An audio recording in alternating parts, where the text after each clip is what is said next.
am making a video. Tired, but I'm going to do it. Response video to Matt.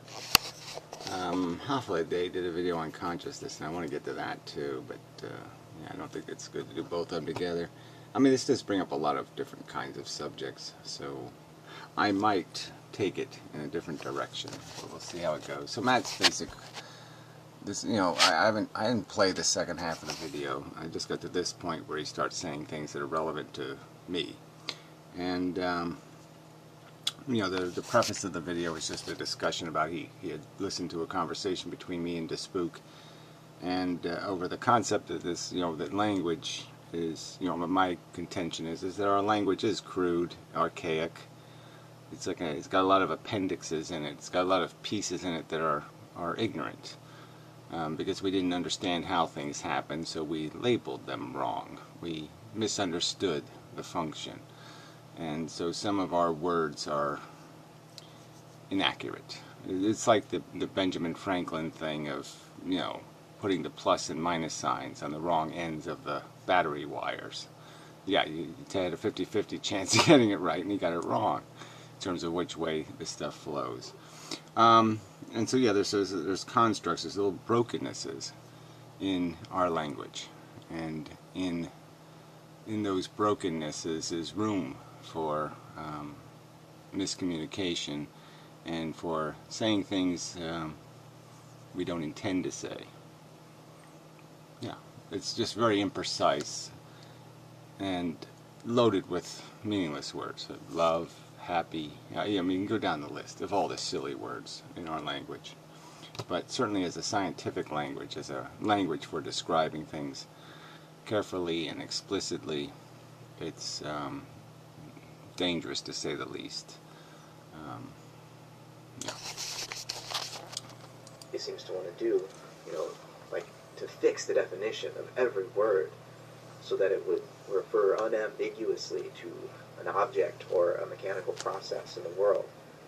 I think that's it's a very strange form of theology, really.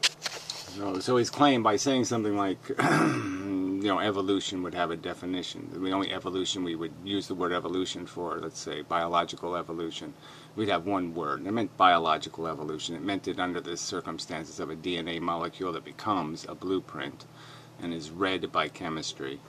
And constructs a copy. It constructs a machine through that process, and that the fact is the blueprint evolves.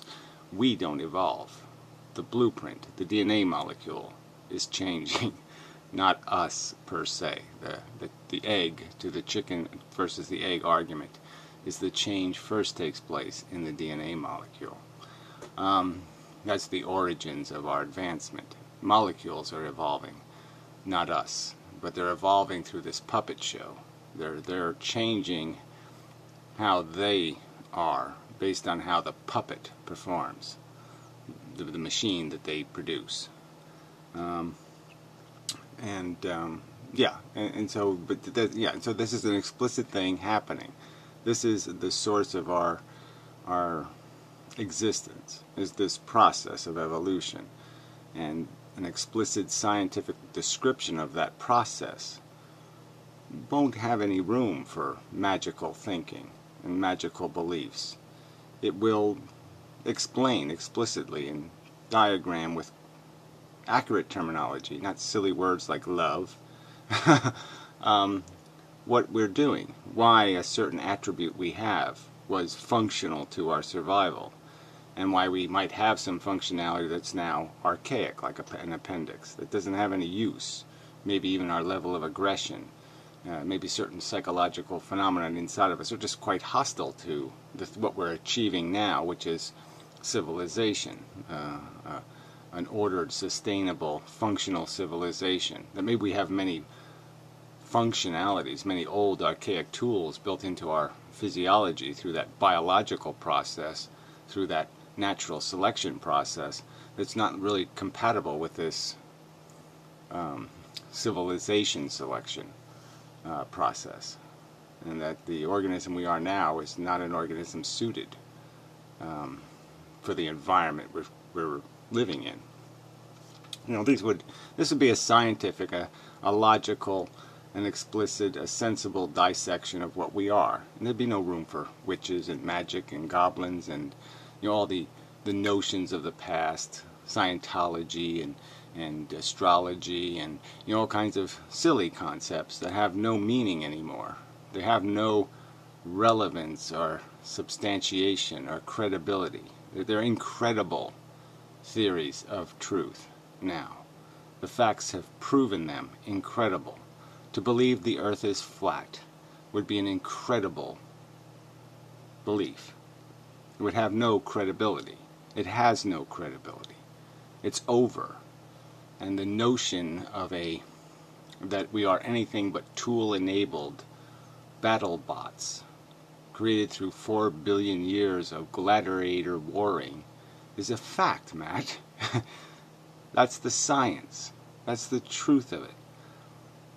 And so yes, there's no room for your whatever. You want to make something out of something. You want to say there's a poofer somewhere, some little magic force that's intending or trying or manipulating. There's no evidence for it. All the evidence points to the absence of such a force. That there is no manifest destiny. There's no bigger plan. There's evolution. We exist because our ancestors fought a harder fight. You know, and we're lucky. Circumstantially. That's it. There's nothing else to it. It's the idea that there is this God's eye perspective, and that God is like the perfect calculator. Yeah, no, there's absolutely nothing like that. I claim nothing like that.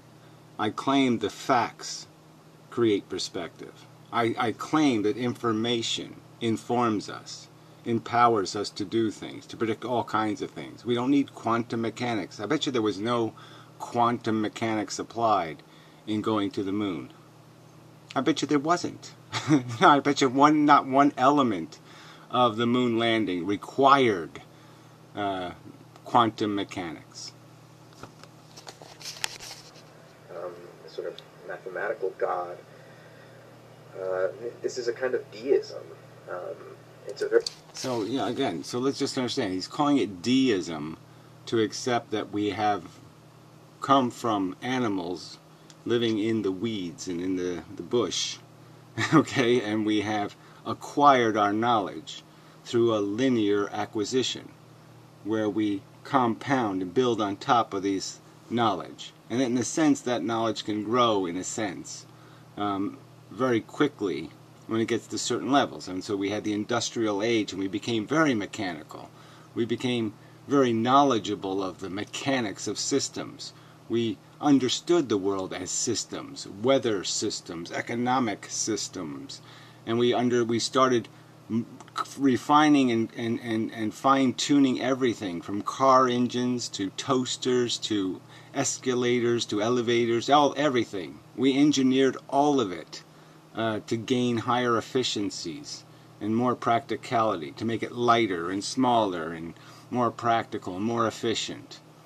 And that's a kind of growth. And you know, I'm not saying that's in my opinion an unsustainable growth. You can only do so much with a vibrating dildo. There's only so many features you could put into it, and eventually it's done all it can do. It can't do it any better. And we've reached that limit in much of our technology, where now the technology is more obnoxious than practical. The phone is now just some sort of annoying thing that tells you how good you look today, or some other bullshit. Whether your shoe is untied, and of course tries to sell you something all day long. So I'm just saying there is a limit to this function of gaining the most efficiency out of our lives, the most joy possible. That kind of idea. There are limits to how that can work, and especially limits in a world that is capitalistic and it doesn't understand the value of the individual consciousness and has no value for it. So we could agree that in that sense the system has failed dismally. But I would argue it's failed dismally not because we stepped beyond our nature, but because we lived up exactly to our nature. We did no better than our nature. Very classical understanding of science, a sort of Cartesian or Newtonian understanding of science, and I think it's just been very convincingly proven and shown. So this is the statement made by a lot of these phantasmagoricals who claim a knowledge of science, and it's really annoying, because I wish Einstein could have invented eternal life or something, just so he could be around to say, "Shut up, you loser." I mean, this is such bullshit. All right, you're hanging so much on quantum theory, not quantum mechanics, but theories, physical theories and models that are abstract and just entirely made up to fit the circumstances. You're just putting like Daffy Duck fake footprints, on the murder scene, and then saying, "Look, Daffy Duck did it." And yeah, I can't prove Daffy Duck didn't do it. Okay, yeah, I can't prove that Daffy Duck doesn't exist. But he doesn't exist. You did just contrive the murder scene. You contrived the facts. You contrived the circumstantial connection. And there is none. There's no connection between biological evolution and quantum theory. There's no connection between most of Newton's statements about how the universe works and any catch that unravels it all. No, it's all good science. It's all good definitions of how things work. And in a sense, he was so much better than he's given credit for when you think about the fact that he had already found out that there were questions that he couldn't quite access. I mean, to think that a guy back then was smart enough to put layers of glass together and figure out that how much of the light was reflecting, and figure out that there's these weird percentage arrangements, that the glass is a certain thickness and the light is a certain frequency, that you have this bizarre circumstance where twice as much light reflects. I mean, this is he was already acknowledging that there were phenomenon in the mechanics that he couldn't account for. But that doesn't mean he thought, or doesn't mean Einstein thought, or mean anybody should think that there's magic. It's not a magical reason. And so he's saying there's decisive proof because they did a 2-slit experiment. And once again, you've got to understand this experiment is a contrivance. It's contrived to create the result. All right? It's not, is it just happenstance that when you have a generator of a photon that's a mile away from a target, that somehow you're going to create some irregularity when you filtered it twice before it even gets to the target? Why do you have to filter the light twice? Why do you have to do that? Why do you have to have a gun that can't shoot straight? Oh, that's right, that's the only time the photon goes through both slits. If you aim the gun and shoot it through one of the slits, well, then somehow it can't go through both slits. But if you don't aim and close your eyes and do this, somehow it can go through 2 slits. Now, logic says there's a reason why there's a difference in the result, and the reason isn't phantasmagorical, the reason isn't God, okay? The reason is because there is a mechanics to it, and all you have to do is understand the mechanics. And so when you look at any of these experiments that create quantum effects, you can see that built into the experiment are filters.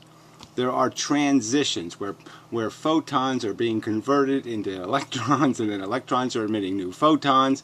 And once you do that, once you put something through a few translations, you will change its destiny. You will make it irregular just from the fact that you can't trace the effects, and that there's a time difference. If you have a child in 2001 and you have a child in 2014, those two children are not going to look alike, are they? No, they're going to look very different, because one's going to be really tall and one's going to be really small. And the same is true when you're creating photons. We already know that photons have a character. Everybody talks about them like they're all the same fish. They're exactly this, and they don't do anything else but this, and they have no other feature but this. But of course they do, because the light can be polarized. Obviously it has a shape. Obviously it's performing in some way. And that when you filter those performers out, you'll get a different result at the end. So this whole thing is about filtering. And that's what the two-slit experiment does 3 times. It creates 3 different filters to get to the target.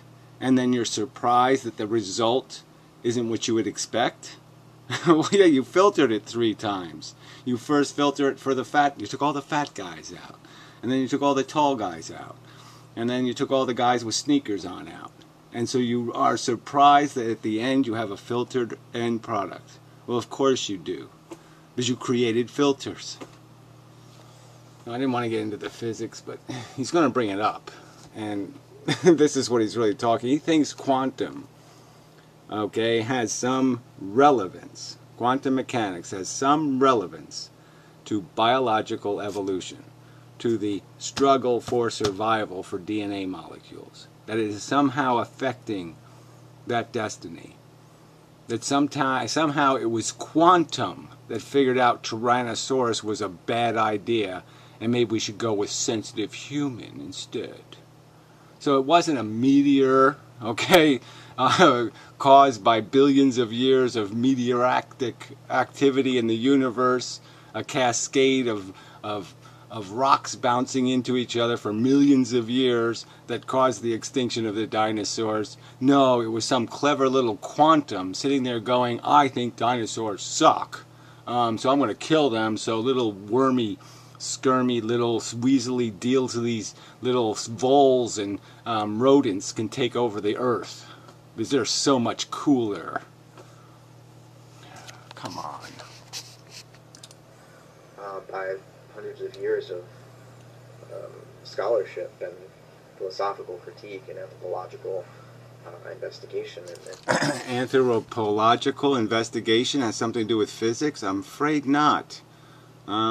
Again, this is just religionizing, alright, physics. Yes, physics has been infiltrated by a lot of phantasmagorical, wishful thinkers, and they've broken it into little teeny pieces. They've broken solid, rational thinking.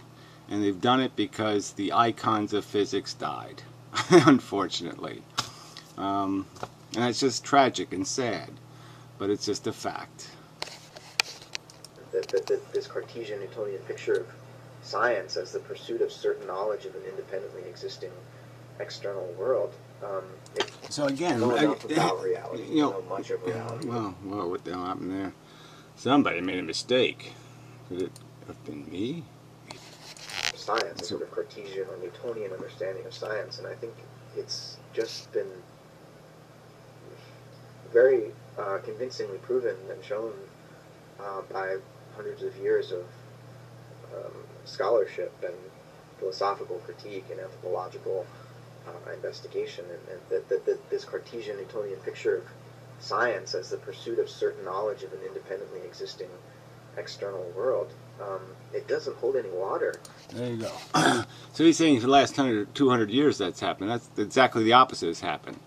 We've discovered the truth. Ben Franklin did it with his little kite. Okay, Newton did it with his apples and his other bullshit. Einstein did it with his math. So no, I'm sorry. We're resolving the truth. There's not some dispute here. You're saying because somebody can refine a theory and add some sort of extra to it. I mean, Darwin didn't really explain the exact dynamics of much of evolution. I mean, he certainly didn't know about DNA molecules.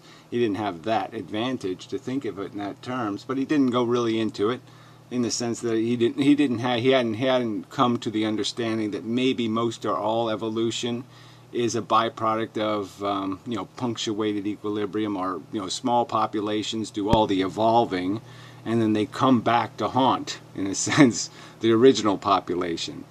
So for like wildebeest, for example, to evolve, one aberrant wildebeest in a sea of wildebeest, his DNA will get swallowed up. So if one is born, let's say, with eyeglasses, that the eyeglass trait will, even if it makes him more successful, will likely just get swallowed up and diluted by the mere mass of numbers, of the competing DNA. But if he goes off by himself as a small group and then acquires that attribute, he will grow with that attribute. It will become successful in an environment, and then it's like the Europeans coming back to kill the Native Americans.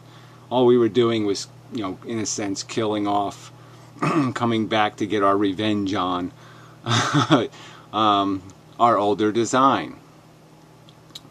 And that's what evolution does all the time. That's how it does the refining. But I'm just saying that, okay, so that wasn't included in Darwin's theory. But the fact that small population evolution is probably responsible for most of the changing in evolution, the aggressive changes in evolution, and it also explains why there's a lot of fossil missing links are missing. The reason why they're missing is because the evolution took place in small populations, not large populations. Yeah, it explains a lot. So it's an added detail that would have given his book even more substance. But it doesn't change what he said. It doesn't change most of what was in his book. It wasn't like the whole thing was in error. So this idea that we are not advancing, that we are not gaining much more knowledge than we're losing. Yes, a few facts that we think are correct are incorrect. Okay? But that's a tiny sliver of the growth rate. Most of the growth in our knowledge is solid knowledge, not unsolid knowledge. It will not ever become a fact that it was wrong. The fact that the world is a sphere and not a flat plane will remain a fact forever and ever. There will be no quantum surprise to unravel that. And the fact of our biological evolution is a fact. It will not be changed by any of your hokum pokum wishful thinking. All right? It will not be undone in some future where they'll figure out we didn't evolve. That's not going to happen, Matt. Anymore. It's not relevant to our current understanding of the universe. Our current understanding of the universe, which is to be what? That the complexity is hidden inside quantum particles.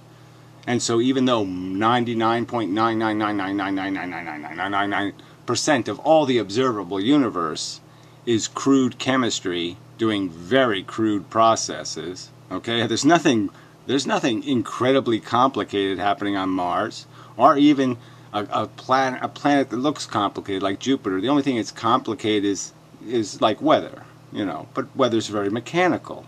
So it's all regular. The spot goes around and around and around. It doesn't do any dancing. It doesn't do any, hey, how are you? There's not a smiley face on it some days. I mean, all the complexity in the universe is here. Biology creates complexity. Evolution creates complexity. Okay, in an extremely and dramatically and incredibly, accelerated proportions to what chemistry left on its own can do. Without a process of evolution, without a competition to force the acquisition of tools, there will be no complexity. It will just remain elementary chemistry, and that's what most of the universe is. It's just a bunch of rocks and minerals, and there's just nothing. What, stalagmite, stalactite, swirl in a weather system?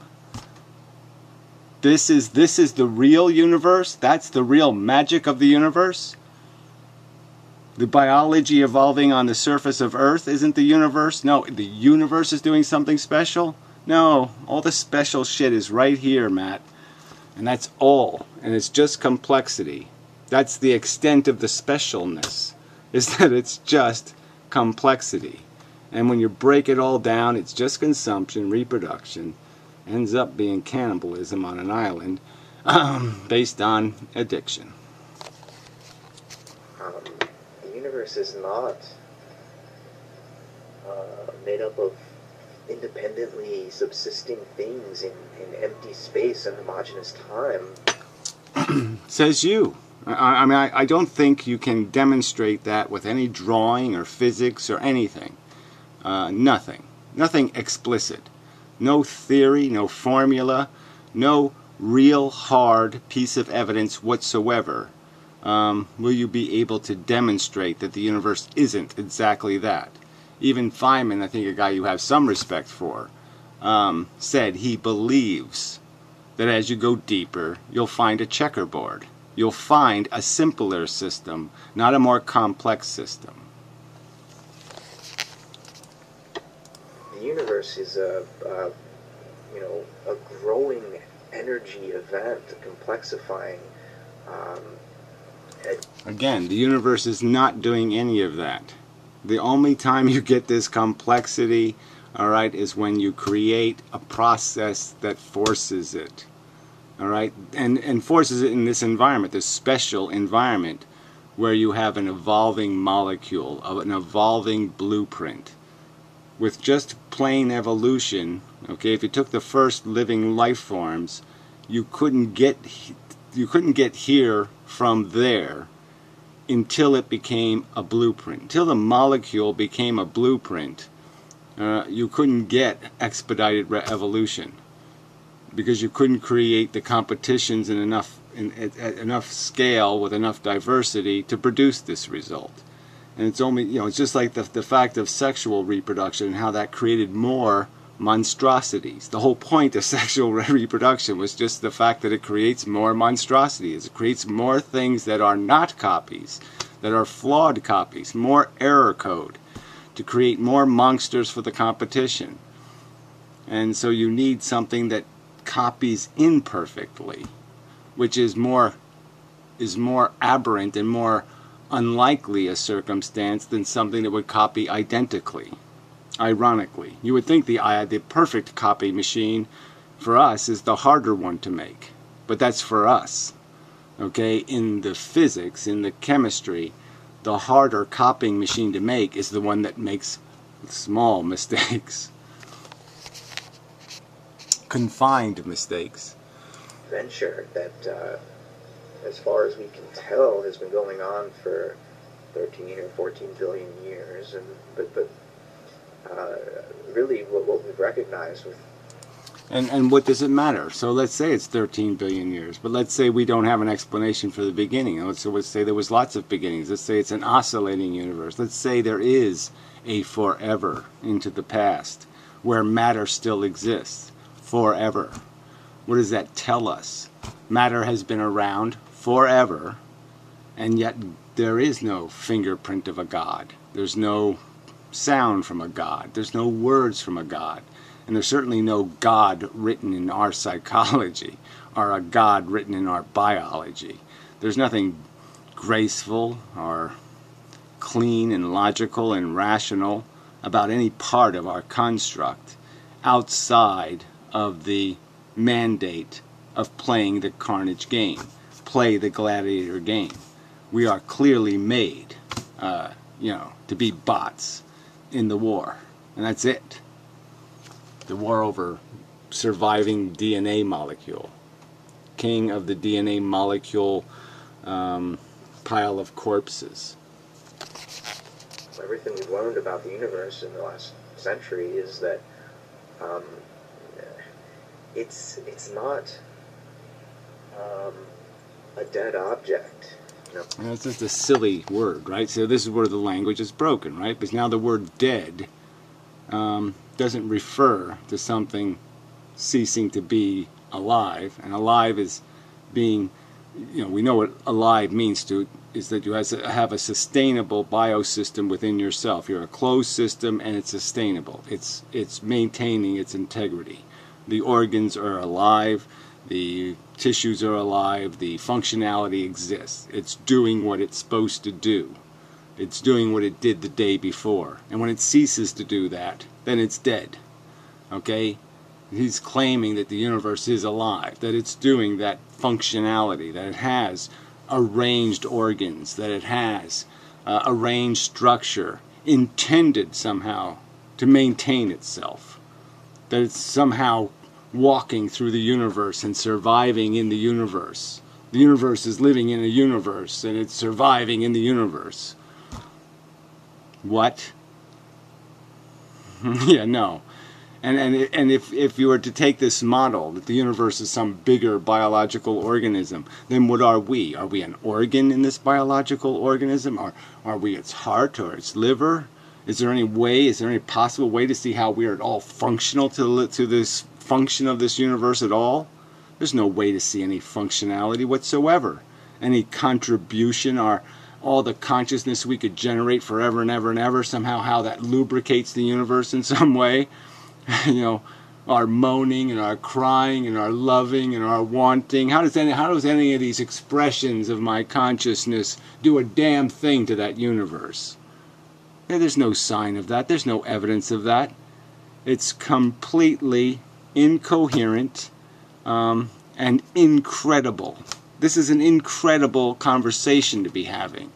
You're claiming, it's like me claiming the earth is flat.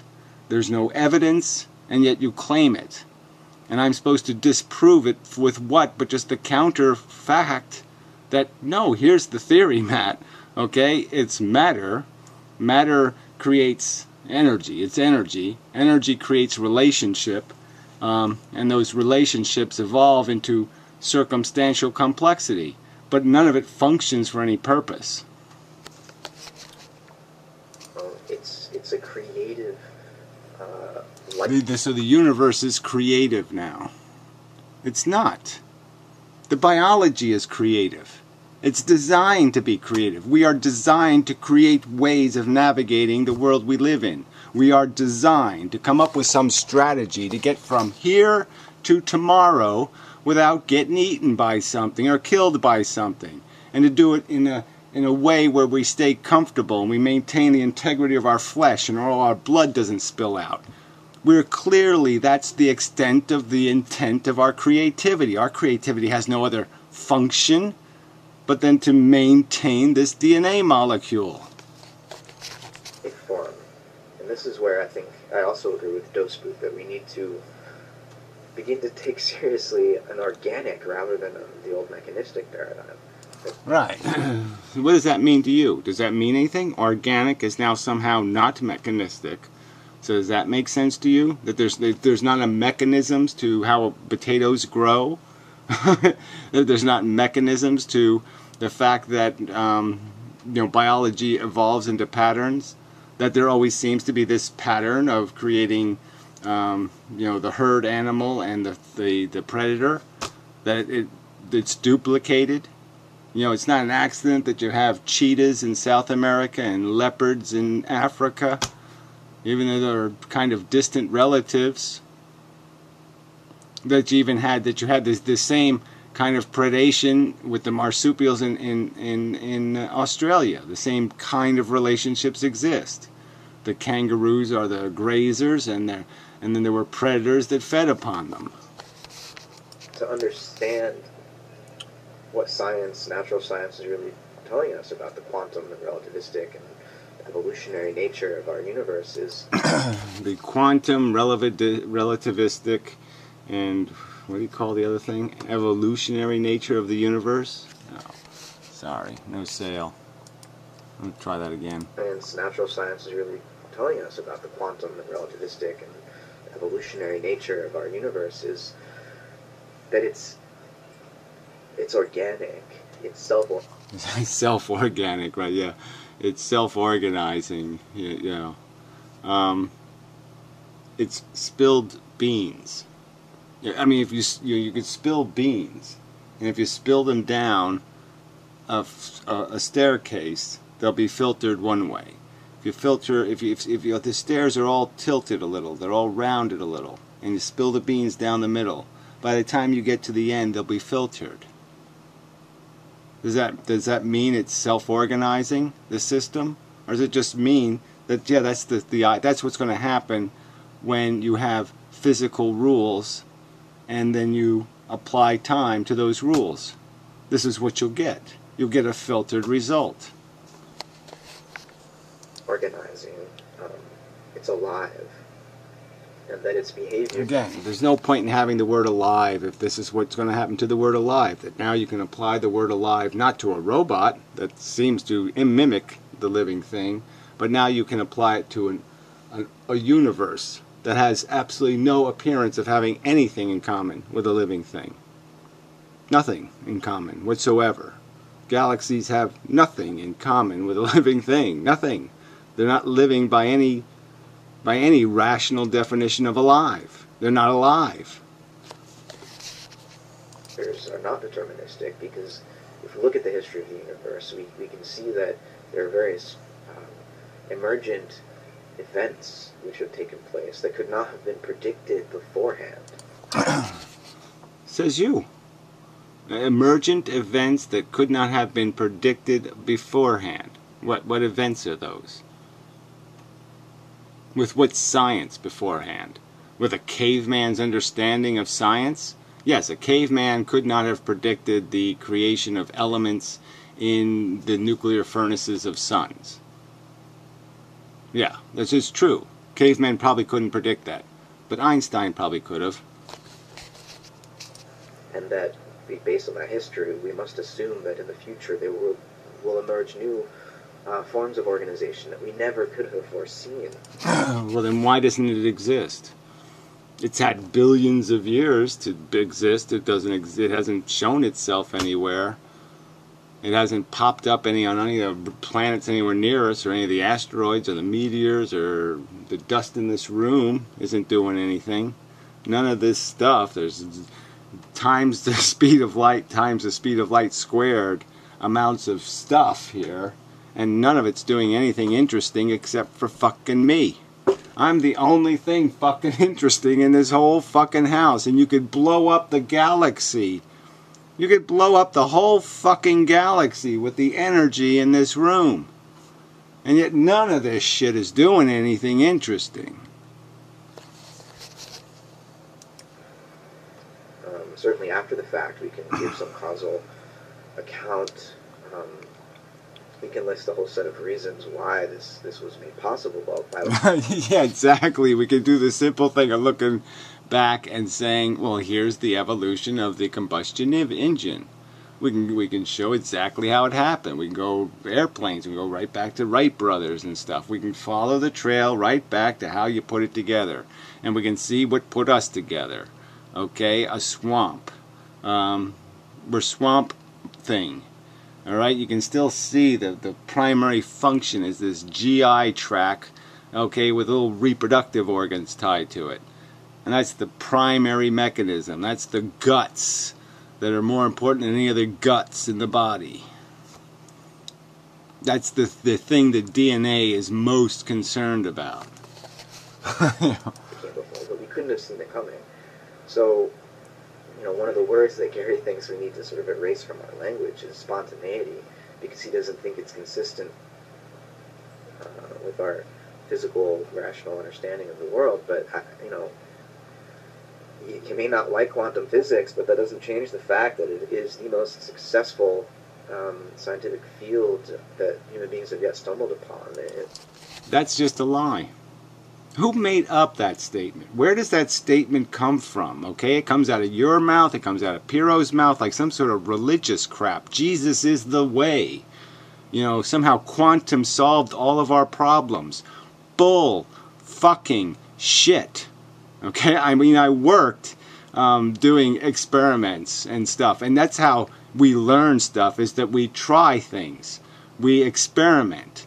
Alright, again, quantum did not land us on the fucking moon. Quantum mechanics has done nothing. If we never came up with quantum mechanics, it would have changed nothing. Alright, you'd still have a car, you'd still have computers, you'd have it all if we never realized that you could do this weird, bizarre math to figure out what a photon will do in a certain circumstance. It adds absolutely nothing to our capacity to invent. Nothing. Not one single frickin' invention is dependent on quantum mechanics. So don't tell me it's the most successful anything. It's a pile of useless crap, if you're going to connect it to religious theory and say God is making photons go through 2 slits at once. It's not happening, Matt.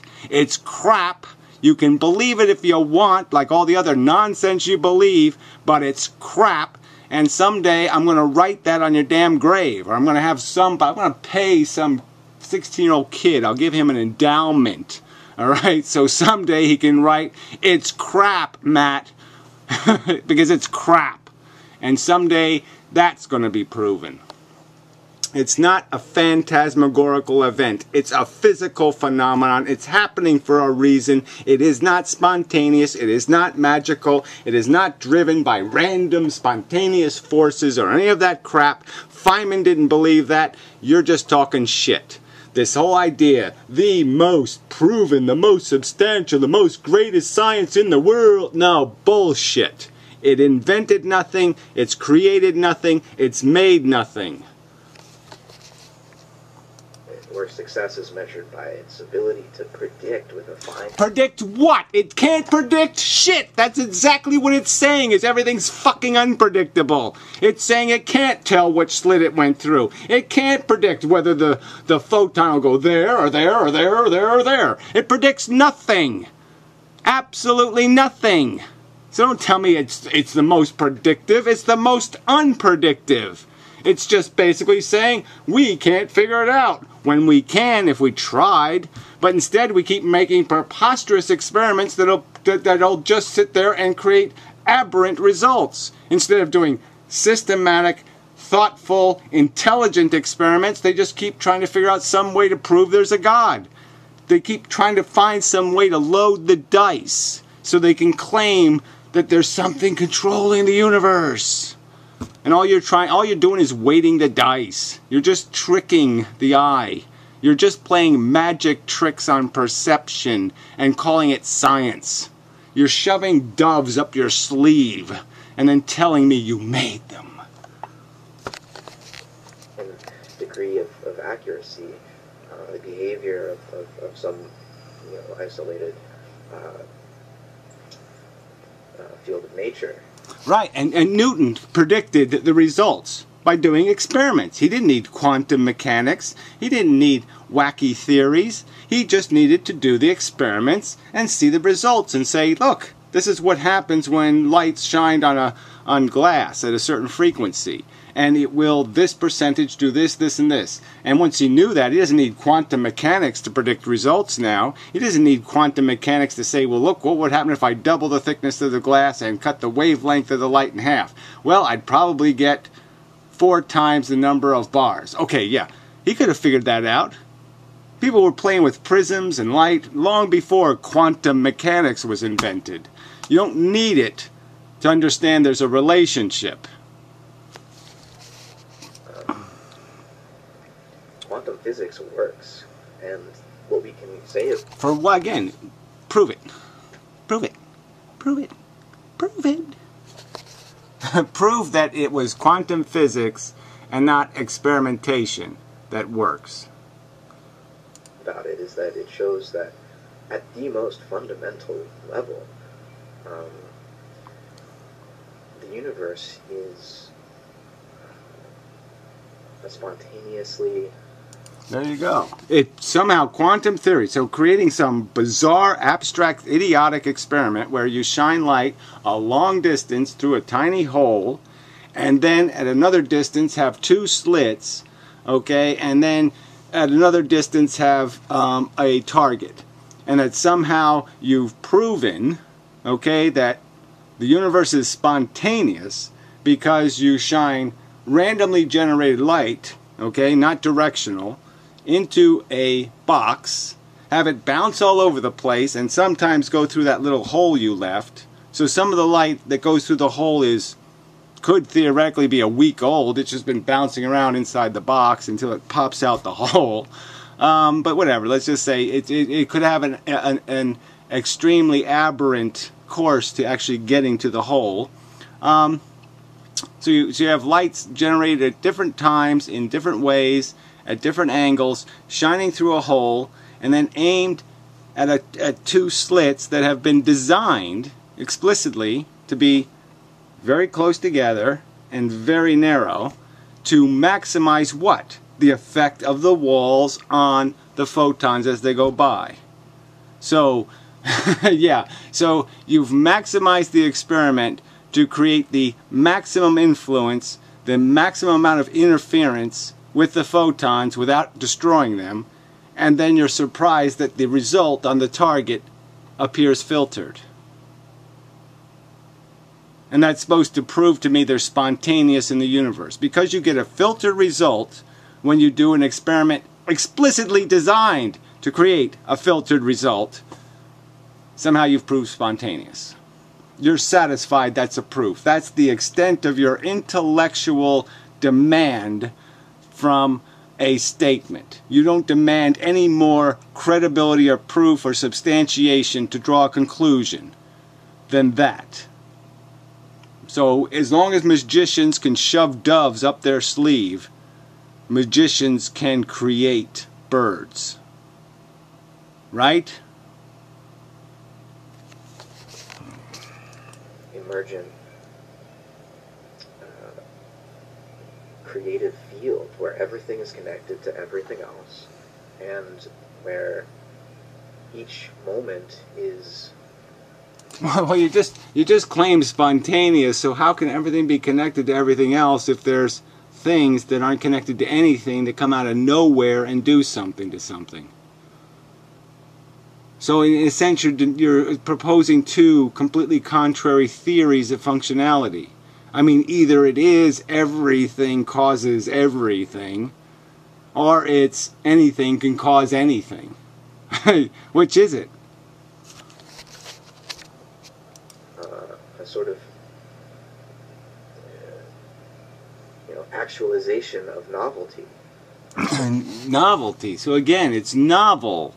Weather systems are novel. They're not consistent. They're not cause and effect. They're not mechanically constrained by laws and forces. They're novel. They're not novel. Again, a stupid word. A word of no use. They're novelty. What is this? This is not a useful, constructive, defined, useful word. It's a mushy, silly, abstract, useless, rubbish word. It only has value if you're trying to prove the earth flat. It has no value in a rational world, just like astrology. Rhythmic pulsation that with each repetition creatively differentiates itself from the repetition just prior. Creatively differentiates itself. I mean, again, what is this? These are useful sentences of compound words. Usefully differentiates itself. So because something does something, it's now useful and it's differentiated. Where, if we were going to try to have some, it makes the idea of having some objective description of this process as though it were just things in external space and homogeneous, linear time. It makes that whole model seem irrelevant, like a child. Okay, so he's belittling the idea. So if you believe in evolution, this guy's telling you you're wrong. Okay, that whole idea of cause and effect and an evolutionary chain of existence, that all your ancestors were just better swimmers and better fighters and, they lived to breed, that's not true. Okay, they didn't have a fight or a fair fight, and they didn't conquer something, and they didn't fight it. They didn't do the tooth and claw thing for billions of years or millions of years. No, that's all a lie. Okay, there was a magic quantum that said you win, you lose. Because I like you better. You're going to be cooler. Your ancestors are going to kick ass. Some quantum knew ahead of time, predicted ahead of time, okay, that you were going to be so cool that your ancestor should win. So your ancestor, the magic fairy, made your ancestor lizard win in the fight over the, turkey legs.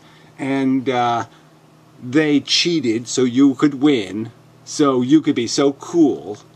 And you wouldn't be stupid loser, because you would have been a stupid loser if the other lizard won.